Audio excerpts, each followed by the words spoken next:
నమస్తే. సిద్దిపేట నుంచి పాదయాత్ర చేసుకుంటా కాంగ్రెస్ నాయకులు హైదరాబాద్ దాకా రావడం జరిగింది. అసలు ఎందుకని పాదయాత్ర చేయడం జరిగింది? మా ఎమ్మెల్యే అయినటువంటి కేసీఆర్ గారు ఆయన ఎమ్మెల్యే అని మర్చిపోయి మా కాన్స్టిట్యున్సీకి ఇప్పటికి రాలేదు.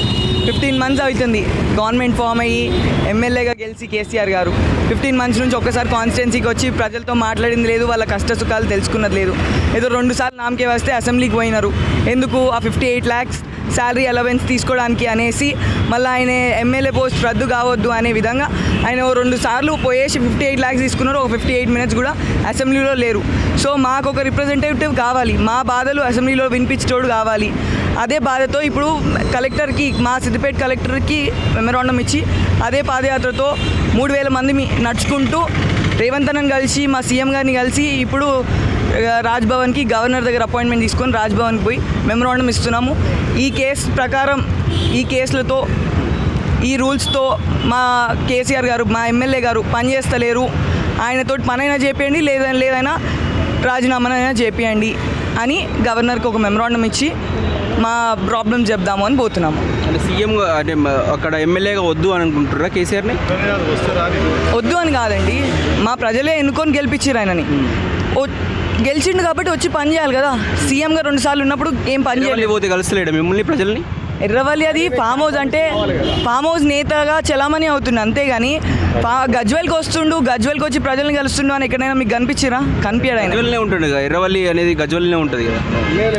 గజ్వేల్ ఆయన ఫామ్ హౌస్ గజ్వేల్లో లేదండి, అది మర్కూక్ మండల్లో ఎర్రవల్లి అనే గ్రామం పక్కన రాదు. అది గజ్వేల్ కాన్స్టిట్యున్సీలో వస్తుంది. ఆఫీస్ ఉంది ఎమ్మెల్యేకు. గజ్వేల్లో ఇంతవరకు రాలేదు. ప్రతి కాన్స్టిట్యున్సీకి ఒక ఎమ్మెల్యే క్యాంప్ ఆఫీస్ ఉంటుంది. ఇంట్లో ఫ్యామిలీతో ఉంటారని ఆ కాలంలోనే ఆయన్నే కట్టిపించిండు క్యాంప్ ఆఫీస్. ఒకనాడు రాలే. ఇప్పుడు ఓని కాలు ఇరిగింది, ఓని చెయ్యి ఇరిగింది. మొన్న 5 రన్ల నీళ్ళలో పడి చచ్చిండ్రు. పొలాలు ఎండిపోతున్నాయి. ఎవరు చేయాలా? ఇప్పుడు క్యాంప్ ఆఫీస్ పార్టీ ఆఫీస్ లెక్క అయిపోయింది అది. ఇప్పుడు పార్టీ ఆఫీస్ లెక్క మారిపోయి ఇప్పుడు గజ్వేల్లో ఆయన ఎమ్మెల్యేగా ఎన్నుకున్నామన్నాడు. గజ్వేల్ యొక్క బీద ప్రజల యొక్క ఆక్రదనలు ఆయన వినాలి. ఆయన విని రోజు ఆయన ఎమ్మెల్యే క్యాంప్ ఆఫీస్లో వచ్చి రావాలి, లేకుంటే వారానికి ఒకసారి రావాలి. వాళ్ళ గ్రీవెన్సెస్ను, వాళ్ళ బాధను వినాలి. కళ్యాణ లక్ష్మి చెక్ ఇవ్వాలంటే కావాలి, కొన్ని ఫోన్ చేయాలంటే ఎమ్మెల్యే ప్రెజెన్స్ కావాలి. ఆయన ఫోన్ చేసి ఏమంటాడు అంటే అధికారంలోకి ఎవ్వరు పోవద్దు, నేను లేనిది ఏది కావద్దు అని అంటాడు. CMRF చెక్లు రిలీజ్ కావడానికి ఇబ్బంది ఉంది. కళ్యాణ లక్ష్మి చెక్ నా పర్మిషన్ లేనిది మీరు డిస్ట్రిబ్యూట్ చేయడానికి వీలు లేదని అంటారు. ఇట్లా చేయడం వలన గజ్వేల్ ప్రజలు చాలా బాధల్లో ఉన్నారు.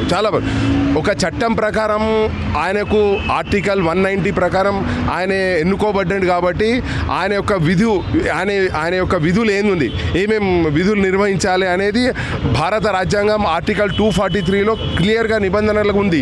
ఏమేం చేయాలా ఆయన అసెంబ్లీలో కూర్చొని చట్టాలు తయారు చేయాలి. ఎప్పుడో బడ్జెట్ అప్పుడు వచ్చి సంతకం చేసుడు కాదు. నాయకుడు చట్టాలు తయారు చేసినప్పుడు ప్రజల యొక్క బాధలు, అగ్రికల్చర్ దీని మీద చట్టాలు తయారు చేసినప్పుడు, సర్క్యులర్స్ తయారు చేసినప్పుడు ఆయన ఆ చర్చలో ఆయన పాల్గొని దాని మీద ఆయన యొక్క అభిప్రాయాలు తెలిపి చట్టాలు తయారు చేయాలి. ఇప్పటిదాకా ఒక్క చట్టం తయారు చేసేట్లో కూడా ఆయన పాల్గొనలేదు. కాబట్టి ఆయన డిస్క్వాలిఫికేషన్ అయిండు.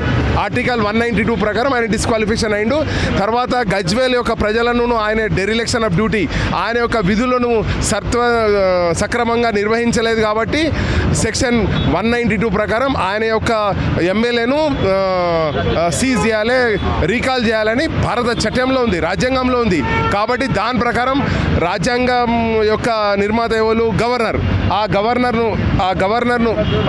గవర్నర్ను మేము ఈరోజు విన్నపం చేసి రాజ్యాంగంను మీరు కాపాడాలి, భారత రాజ్యాంగం ప్రకారం ఇట్లా భారత రాజ్యాంగం కూడా కూని చేస్తుంది కాబట్టి రాజ్యాంగంను కాపాడాలని గవర్నర్ను విన్నపిస్తున్నాం. అలాగే ఆయన సీఎం ఉండి కూడా మాసాపేట రైల్వే స్టేషన్ దగ్గర 25 మంది పిల్లలు చనిపోతే కూడా ఒక్కరోజు కూడా వచ్చి వాళ్ళని పరామర్శించలే.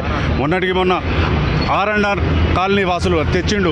ఎర్రవెల్లి అన్ని మల్లన్న సాగర్ ముంపు గ్రామాలు అందరూ తీసుకొచ్చి గజ్వేల్లో పడేసిండు. అందరు 13 గ్రామాల ప్రజలు తెచ్చి వాళ్ళ గోస ఇవాళ ముడుతుంది.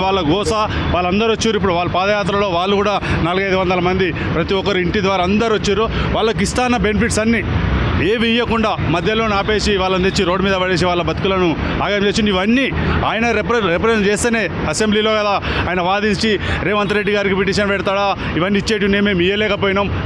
మొన్న మా కలెక్టర్ గారు 400 కోట్లు అవసరం ఉన్నాయని రిఫర్ చేశారు గవర్నమెంట్కు. అది కూడా ఎమ్మెల్యేగా ఆయన అసెంబ్లీలో ఒకసారి చర్చిస్తే వాళ్ళ బాధలు తీరుతాయి. లేకుంటే నువ్వు నా నుంచి కాదు మీరే చేసుకోరని అదే ఫామ్ హౌస్లో వండుకుంటే నిమ్మలం కదా. వచ్చే ప్రజాక్షేత్రం నుంచి వెళ్ళి అదే వ్యవసాయ క్షేత్రంలో నిమ్మలంగా వండుకుంటే మా గజ్వేల్ ప్రజలన్నా నిమ్మలంగా ఉంటారు. అందుకే మా ఈ దీక్ష ఈరోజు పోరుబాటులో భాగంగా ఇందాకొచ్చి దరఖాస్తు ఇస్తున్నాం. వచ్చేస్తున్నాం.